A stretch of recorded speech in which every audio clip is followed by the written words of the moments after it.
Penalties taken, and Ryan Allsop steps up to the mark. What a good save! What an important save! So that was really crucial as well, and we can't underestimate what impact that save had on the game, because that's the difference between 2-2 and them really fighting for something and us keeping the lead.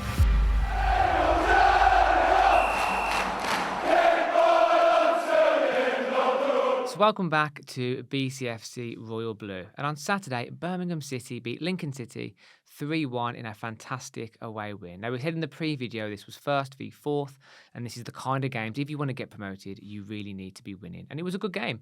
We had a moment of scare there with the penalty, but we did score 3 really good team goals, a few good finishes in there as well. And fair play to Lincoln. Great fan zone, great beer, great experience. I think me and Dad hold that one up there as one of our favourite away days this season and in recent times. But someone who had more fun than me on that scope was you, Dad. What were your thoughts of the game? And of course, have your moment for the beer and the fan zones. It was brilliant, wasn't it? Yeah, what a great away day. A ground that Birmingham City haven't been to for many years. It was a first for me, first for you, obviously, as well, and first for most Blues fans. And ultimately, at the end of the day, we got a good 3-1 victory and played well again. We'll talk about the goals and the fact that we went behind early again and all that. But yeah, I was really.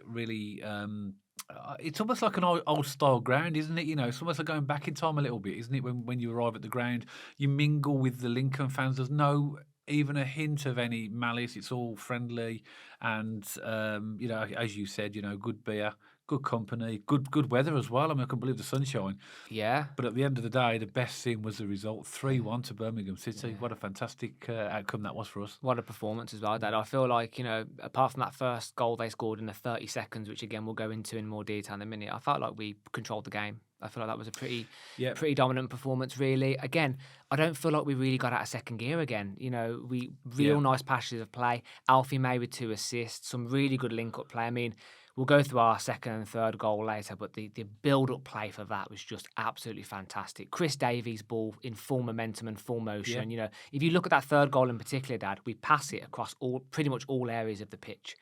And that ball from Ethan Laird and then through the Willumsson knowledge that Anderson was there. Just a fantastic all-round team goal. It's brilliant. Really good performance, really encouraged. And I think for me, the big difference here, Dad, was, we went to Charlton and we said that we kind of adapted to the way Charlton wanted us to play. Very physical. We ended up resorting to a lot of long balls, didn't play our usual game. I felt like Lincoln tried to do that to us. They tried to out-physical us. They tried to out-battle us. But we matched them on that front, and we had significant more ability in terms of technicality, and we proved that with the goals that we scored. So we battled them just as hard as they battled us, whereas I felt like at Charlton they had that edge over us. We brought that back this weekend, and our technical ability with our finishing, our passing, our link-up play, absolutely fantastic. Really good to see. Yeah, it showed resilience again, because we had to come from behind again, and I think it's the 5th or 6th game this season. Comeback kings, isn't it? Well, at the end of the day, that needs to be cut out, and we'll come on to that in a minute. But so, as a general point, what I wanted to say was that if you look at the teams we've already played, compared to some of our sort of teams up there as well, we've had some. Well, in this league, you would classify as quite challenging fixtures. We've obviously played Wrexham, Wickham. We've played Lincoln, Charlton, yeah. So so these are grounds that where other clubs who are going to be challenging for promotion have got to go to, and we haven't played really any of the bottom teams yet. We haven't played your Crawleys, your Northamptons, your Shrewsburys, your Cambridges. Now I know I'm not taking for granted that any game or any opposition is going to be easy. I'm not saying that, but what I'm saying is, we're actually ticking off all of these awkward fixtures that a lot of clubs will look at. I think that's going to be a tough one. And actually, we looked at this when we previewed it, didn't we, Matt? I think this could be tricky one, a bit of a challenge one, but we still come through it. And we can beat it 3-1. Beat a good Lincoln side 3-1. Mm-hmm. Interestingly, in the starting lineup, we found out that Stansfield had picked up an injury in the England under-21s. Bielek we knew would be out, but surprised that Scott Wright wasn't there. But picked up a niggle, didn't he? Picked up a niggle. So so it was no Stansfield, no Bielek, no Wright. Yeah, we can still field a squad like that. We'll go for the team in a minute. To just shows you the strength in depth now we have, which we've lacked for many years. Mm-hmm. To call upon those type of players. If we come to those players, Dad. Stansfield out. That meant Alfie May went up top. Fantastic. Yeah, he's much more comfortable there, isn't Real he? he really gets amongst it, don't he? He had 2 assists for it. His link-up play was fantastic. He looks way more comfortable, don't he? Just as that number 9. If I'm looking at that, if I was Chris Davis, obviously I'm not, but if I was, I'd be looking at that and thinking he's much more effective as a straight number 9. So what I'd be looking at is possibly playing Stansfield on the left or the right. Yeah. That's what I would be doing, because I think Alfie May he doesn't look comfortable outside of that position. Yeah. But you look at him against Lincoln, he was back to his usual self, buzzing around all over the pitch, and I think that's where he should be paid, in my opinion. But it is a tough call, because what do you do with a alleged £15 million player? You have to play him in the team. But I think for Alfie May to make him effective, like you said, 2 assists, and that screamer he nearly scored just at the end of the first half. What a goal that would have been! Yeah. But to me, I mean, I'd love to get Blues fans' opinions on this. That me and Matt had a chat on the way back on the coach, and we said that Alfie May looked back to his usual happy self.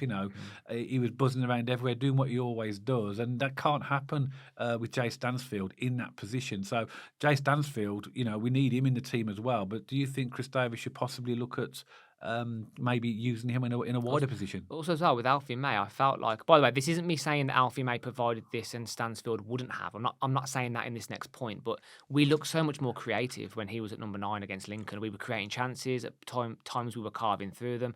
And, Chris Davies' ball, his style of philosophy, it's keep possession, it's high possession, it's quick.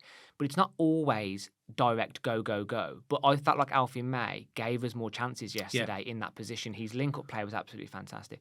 And I was just making another point, Dad, before that. And if you take Bielek, he went out. Ben Davies came in. Great. Yeah. Ben Davies has been great in that position. Yeah. And then you've got Scott Wright, Dad, who would have been on our right, and Keshi Anderson took his place. 2 goals. Arguably man of the match, and that allowed Willumsson to go back in the number 10, and what a game changer he was. That's his best position. His passing, his way he breaks through teams, his intelligence. Even for that 3rd goal, Dad, he just knew Anderson was there, and he just knocked it back on the edge of the box for him to net it. So, even though we've lost some really big players, Stansfield, Bielek, in particular there, we've still got a credible backup who are stepping up and doing just as good in those positions. Yeah, I mean, it's all over the pitch, isn't it, Matt? Let's go through the goals. Let's talk about the first goal, which was their goal. Once again, we've got this tendency to, and I was really surprised by that goal. One, because we had where we were in the way out, we had the sun right in our faces, didn't we? We did, so I had to have my hand up virtually the whole game because I didn't have a cap on like you. And I did offer you the cap just to be a good Samaritan. Yeah, and I think so obviously we couldn't see down that far end very much what was going on to start with, and I think Matt turned around to me and says, "Have they scored?" And I said, "Have we started?" Do you remember? It was that quick, wasn't it? It was about 40-odd seconds. They scored. But what disappointed me about that, Matt, was we did exactly the same against Charlton in the game before, from conceding from a long throw. Poor. And it's really disappointing that we made the same mistake again. That makes us vulnerable now in those areas. So teams, anybody with a long throw is going to have a go at pinging it in, and it's poor, isn't it? You should be able to either get a header on. I think Clara took a glance at it but missed, so he did have an attempt at the throw. And then once again, it bounced again, and Bailey Cadamartri just went and slammed it in. That was 1-0 with not even a minute on the clock. I know. You could see Chris Davies going absolutely ballistic on the sideline, Dad. And that is route 1. That is so basic. You do not let a long ball have that. Did we not learn against Charlton? This was my only thing about the game, was the goal that they scored and the fact that it was just not mirror image, but it was dead similar to the goal against Charlton. You thought, oh, come on, you have to be switched on in these especially the first 5 minutes. I mean, there's something in the water at League One level, isn't there, Dad? Set pieces, long throw-ins. Yeah. These teams are good at them. Yeah. There's no doubt about it. League One teams have got long throws, corners, long free kicks mastered. They're very, very good at these areas, and clearly we need to pick up the pace when it comes to defending, and especially in the first few minutes of the game. Really disappointing start to the game. And you've got to remember, Matt, just like we do with other teams, other teams are going to do their homework on us, and they're going to watch the goal that went in against Charlton, and the free kick, the corner from Wrexham, and the way we defended it, and they're going to target us for those types of goals. So we have got to be better, and we can't keep going behind in games, because it just, luckily this season we've got the firepower to come back, and I think we're the leading points scored from losing positions in the whole of the country. I know. 13 points we've got from losing positions, which is correct. quite staggering. We're only like 10 games in. Yeah. It's absolutely staggering, really. But anyway, that happened, and then from then onwards, really, we did start to take control. I mean, they're a decent footballing side, Lincoln. They are decent. So when they do get the ball, but we work so hard that we just break them down. Yeah. And that's what happened here. So you've got to give credit to Lincoln when they had the ball, but you've got to really look at our team. The way we battled and broke the play up was really, really good. As it's popped up organically, I'll mention it now as a positive to Lincoln. If Lincoln fans are tuning in, they are compact. They do play 11 men behind the ball. It is a very defensive style of football, but when they do have the ball, as they are a unit. You can tell that they've been playing together for quite some time. You could tell at moments in the game, they were pretty compact at the back. That Paddy O'Connor's an absolute animal, isn't he? Pushing and barging. Yeah, he's a big lad, isn't he? I love that style of footballer. If you're a centre half, you should be ruthless. You should be giving the elbows, giving the nudges. Anyway, I wasn't happy when he was doing it to Keshi Anderson when the corner was coming in, but on reflection after the game, he's a solid player. So, Lincoln were pretty well compact and pretty set up, but we just had too much quality for them. We outran them. We had too much technical ability for them, and in the end, it proved them with the 3-1 win. But let's move on to the second goal then, Dad. And that was our first goal. Our first goal, sorry. Yeah. So that was Keshi Anderson. Lovely little pass from Alfie May. Short and sweet for me. Beautiful pass from Alfie May, but good build up from the team. Cracking finish from Keshi Anderson. It was a good turn. Team goal, because obviously we were behind that goal, weren't we? And when I looked at its back. Obviously, we always look at the recordings after the games as well. And you didn't realise at the time the how and what he had to do to score that goal, because he had to turn, swivel, and he just tucked it inside the post as well. It was a really, really good goal. Because that's pretty much the only place the goalkeeper couldn't get it, if you know what I mean. So any further closer, or it would have been wide on one side, or the goalkeeper would have saved. So it was a really, really good goal. And we needed that, because I think by that point we were starting now to get on top, and we just gave us that momentum, and that was 1-1. Yeah. And then, of course, Blues take the lead. 2-1 Willumsson, and I've got to say, Dad, Willumsson, we've just said this earlier in the podcast, but I'm going to mention it again as it's his goal that he scored. In number 10, he's absolutely fantastic, isn't he? For me, he's a completely different player. Yeah. He gives us a different outlet. He's physical. He gets amongst it. He can create chances. And the link-up play for him and Alfie May in this goal was truly incredible. And again, if you watch this from the start, we build up from the back again through the team, down the right-hand side. Yeah. Comes a beautiful touch from Alfie May to ping it back to Willumsson. Boom, far left corner, brilliant goal. We've seen, which is again a big difference from last season. We're seeing our team now, Birmingham City, scoring goals from the edge of the box a lot. Whereas last season, I know we obviously a completely different team, completely different time, but we lacked that. We almost had to sort of try and walk the ball into the net. We had the odd sort of a net buster from Jay Stansfield in there, but you're looking at the goal. I'm thinking of the goals that Iwata scored. Willumsson scored a couple now. Anderson scored a Alfie May. They're all contributing to goals that are not just on the goal line kicks in, and that goal from Willumsson as well. Again, that's another good finish as well, isn't it? Great finish. You look at where and how he's placed that as well. Yeah. And it's such a good finish from where he was. There are there's players that opposition players that challenge from that ball, but he just manages to tuck it in there. I thought that was a really, really good goal. I think Willumsson. He gets. I think 90% of the fan base are behind Thor and enjoy Thor, but there is a small section of our fan base that don't really rate Thor. And again, this is a podcast, Dad, where we say we do respect and value everyone's opinion. That's fine. People don't want to rate a player. But what are they watching? Because I think he's absolutely incredible. I think I like him as well, very much. But I think he looks a little bit unorthodox. He's almost like, if people look at Peter Crouch, you shouldn't be playing football. He just looks odd, doesn't he? I know what you mean. But he's obviously, in my opinion, he's a lot more technically gifted than Peter Crouch. There's more about Willumsson in terms of how he can create in the way. People have compared him to Dougarry. Just in terms. I think Dougarry was a step ahead. He was just unbelievable. But people have made his reference to his touch and his technical ability, just being in that ballpark of just creating something out of nothing. And his touches and his assists of recent games have just been incredible. I like him in the number 10. He gives us obviously he gives us goals and he gives us goal assists, because obviously he got an assist as well, which we'll talk about in a sec.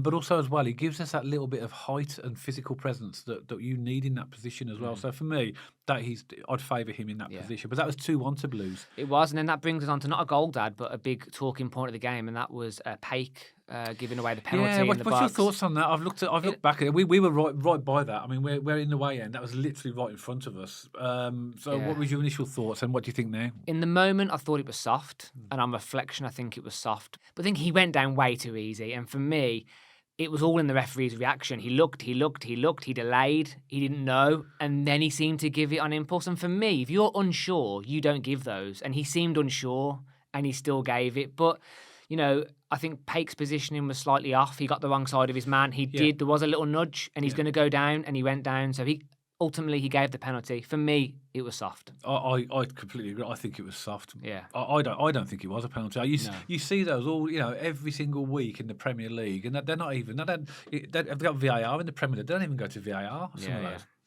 I don't think it was a penalty, but at the end of the day, the referee gave it. And the frustrating bit, the referee took so long. That was the thing. To make that decision. And I thought to myself, if a referee's taking his time, he's probably not going to give this. But he did, and I was really surprised when he pointed to the penalty. Because the ref, Dad, was directly in our eye line. So we saw, because I looked at Paik, I looked at the challenge, and my eyes immediately went to the referee because there was an argument there for a penalty, I guess, in the context of the game. And then I saw him hold his whistle. He didn't blow it. Then he looked, then he thought, and I don't know whether the lino maybe said something in his ear, because then he went, and it was all too delayed for me to make me think that the ref was a bit unsure about that. Yeah, but it's anyway. So the penalty's taken, and Ryan Allsop steps up to the mark. What a good save! What an important save! So that was really crucial as well, and we can't underestimate what impact that save had on the game, because that's the difference between 2-2 and them really fighting for something and us keeping the lead. I can tell you exactly what would have happened if that penalty would have went in. And this is no disrespect to Lincoln. This is just a pattern in League One. Head injuries, gone down, balls out of play. They would have burnt that clock down for that last 15 minutes. Don't you think they might have gone for it? No, they would. No, because they sat 11 behind the ball immediately. To be fair, and this is good for us, but that was a poor penalty. Rico Hackett. Even the Lincoln fans have said a lot of Lincoln fans have questioned why he was even taking the penalty. I'm not qualified to answer that. I'm not a Lincoln fan. I'm glad he did. I don't. So am I. But they said, why was he even taking it? It was a poor penalty. But take nothing away from Ryan Allsop. You've got to be in goal to save it. And you have. Great save. It was a good save, and also as well the way that the Blues players as well helped Allsop as well. They got in, because you know what it's like when a goalkeeper saves, the ball can go anywhere. Yeah. And then it's a 50-50 who gets there first. So we made to clear the ball. But well done, Ryan Allsop. You deserve that, mate. And I tell you something as well. We've needed that from a goalkeeper. I think we've all looked at our goalkeepers, and for one reason or another, they haven't quite clicked for us at the moment. But that is the type of thing that will endear you to the Birmingham fan base, and the fact that you're a Blue Nose as well was absolutely brilliant. And I'm really, really happy that the Blues fans were singing his name, and he looked really happy at the end of the game as well. He's a Blues fan. Yeah, well, I know he is, but and he said he's usually the person in the stand, or historically as a fan, he's been the person in the stand singing the goalkeeper's name. The fact that we got to sing it to him, he said it was surreal, didn't he? But that was a really, really important save. Of course, he saved that penalty in the Carabao Cup against Charlton as well, which allowed us to win that game as well. I think he saved one. We didn't win it that night, but I think he saved one in the Walsall game as well. So he's clearly a very good in the shootout. I think he saved one. Yeah, a very good penalty saver. Yeah. And it looks like he's definitely cementing himself in that number one spot, isn't he? Yeah, and he looked comfortable as well. He did, outside of the penalty, he looked comfortable playing the ball as well. I think that's the most comfortable I've seen a goalkeeper with. I agree. And I've been more, watching that performance, I didn't feel anxious when the ball was going to him. Do you know what I mean? I agree. Even though we're closing down. So fair play to him as well. Yeah. And then, of course, we had our the real killer really for Lincoln was our third goal. And this is my favourite goal. It's a good goal, isn't it? If you watch this back, don't just watch it from like when Laird plays the ball or when Yokoyama cuts it across. Don't watch it from there. Watch it 30 seconds to a minute prior. We are pinging it around, passing it around the back. Laird's ball to Yokoyama is absolutely pin perfect. Yokoyama with the intelligence to knock it across.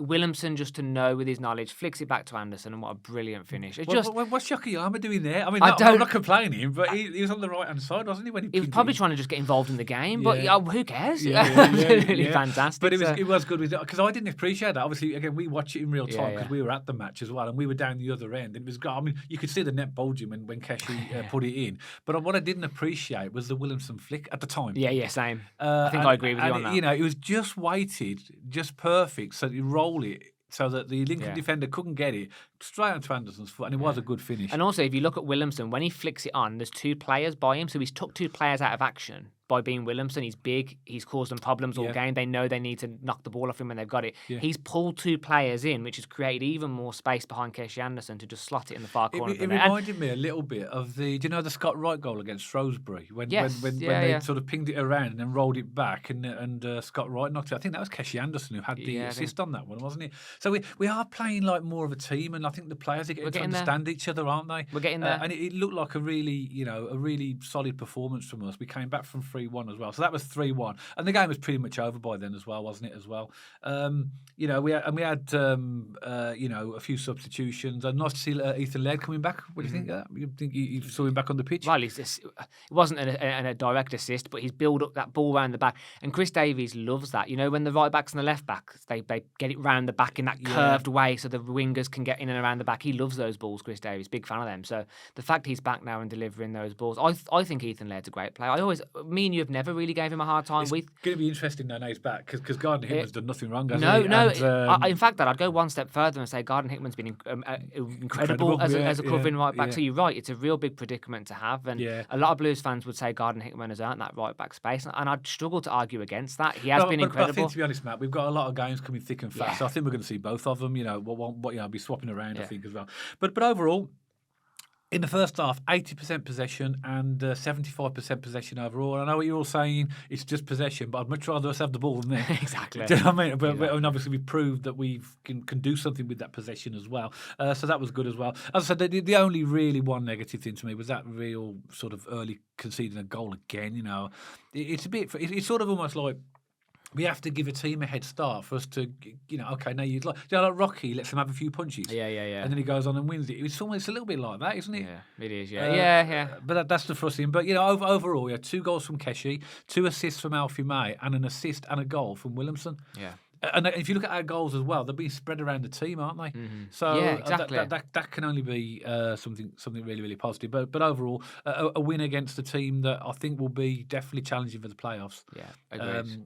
If I'm totally honest, and this is partly because of the way we played, I was slightly disappointed with Lincoln. I did expect a little bit more. They had their little passages and phase when they had their 25% possession, but we because we worked so hard and because we broke them down, we deserve to win that game, and I don't think that that anybody really can complain from the Lincoln perspective that they lost that. Yeah, I think, as you said, we had a lot of the ball. We always knew we would do. We did the pre-match video to this, and we said that Lincoln City are bottom of the possession and we're top of the possession. It had the makings for an 82%, 75% possession game. But I'm with you. I think Lincoln are a good team. I think they are compact. I think that's their biggest strength, is that they will be difficult to break down for the majority of teams in this league.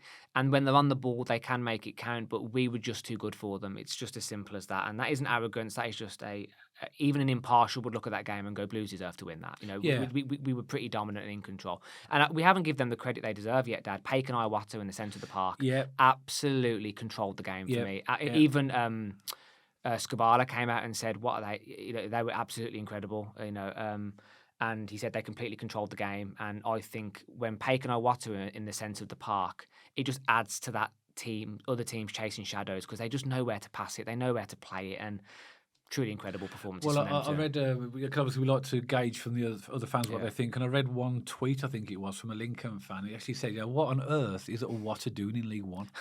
I think I was about to say that for the Skubala interview, but I was referencing your tweet. Yeah, someone said somewhere, what's he doing in League One? And it's true. How do Celtic, you're telling me you've got better midfielders than Iwata. We're not complaining, by the way, Celtic fans. He's a Birmingham City player now, and hopefully for a very long time, but thanks for selling him. And his purchase, Dad, went completely under the radar because it was the same day Stansfield came in, so people almost forgot he was there, and he's arguably been our best transfer, hasn't he? Well, maybe that's incentivised him. Okay, people will know who I am as well. Just one final point from me, Matt. Shout out to a chap I met at the bar at half time, Paddy King. Oh my word. Good lad, a really nice lad. We were both at the front of the bar, and they was having a problem with the beer and the pumps, and we were having a bit of a chat, and he was saying how much he, loves our channel and stuff like that, and he asked me to give him a shout out. So, Paddy, if you're watching this, nice meeting you at Lincoln, and I'm sure we'll catch up on future away games, and to all the other fans that we met as well at the ground. It's fantastic, speaking to you all, and the feedback you're giving us for the channel is really, really encouraging, and it's nice that you're enjoying what we're doing, and it's great when we catch up with you, at matches, so we can have a quick chat. So thanks for that. Yeah, we actually got stopped a few times at Lincoln, didn't we? Just appreciation from fans and comments about the podcast. It's always nice to meet the fans and put names to the YouTube channel faces, isn't it? The tags. Because the amount of times I meet people and they're like, I'm Drewy1276. It's actually putting a name to the YouTube tag, which is quite nice. But I think we'll leave it there. Any final thoughts? Or No. Once again, another what on paper would be an awkward fixture ticked off and done. 3 points in the bag, and we move on to the next game now. But as always, Blues fans, we'd love to hear from you. What are your thoughts on some of the comments that we shared today? Maybe you have your own thoughts about the game, about the penalty, maybe about some of the goals. Please drop us a comment in the section below. We love getting around to those as soon as we can. And we have a quick announcement. Of course, we play Bolton on Tuesday evening, and of course, the fixtures come thick and fast. Me and Dad can only get to the studio a certain amount of times, being human. So that video will be going out. It'll be going out on Tuesday, but it'll be going out at 7 a.m. just so it gives it a little bit more time in the day for fans to actually get to watch that before the game itself. So I hope you get to watch that at 7 a.m. On Tuesday morning for the Bolton preview video. Just getting back to the outro. So as always, we'd love to hear from you. So please drop us a comment in the section below, and maybe you're a Lincoln supporter and you've stumbled across this video from the preview video or for the first time. We'd like to hear from you as well. What were your thoughts about the game? And if you like this video specifically, please don't forget to give us a thumbs up and check us out on our social media channels. We have an X page, we have an Instagram page, and you can also listen to us on Spotify now as well. And if you haven't already, please don't forget to hit that big red subscribe button so you don't miss any future content all about Birmingham City. And myself and Dad will see you on the next video.